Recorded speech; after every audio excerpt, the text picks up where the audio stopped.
you have an interesting distinction between merchandise and products. Do you want to talk a little bit about that to start us out? Yeah, the merchandise would be something that is directly linked to your books, as opposed to products, which could be anything. So you could develop literary merchandise that isn't actually linked to your books. You could be developing it around Shakespeare or Pride and Prejudice or whatever. I mention those two because they come up all the time with literary merchandise. So those two are just worth a distinction when you're thinking about what kind of products do I develop.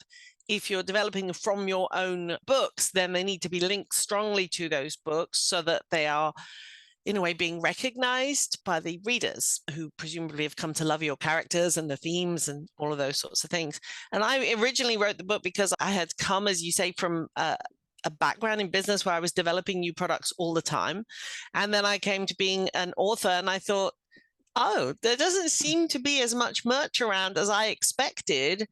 Given if you look at indie bands, they always have merchandise. There's tons and tons and tons of merchandise. Why do the authors not have as much of it around? And so I wrote a book trying to showcase lots of ideas for it. So it was literally because I'd just come from developing products and was trying to put it into the writing world.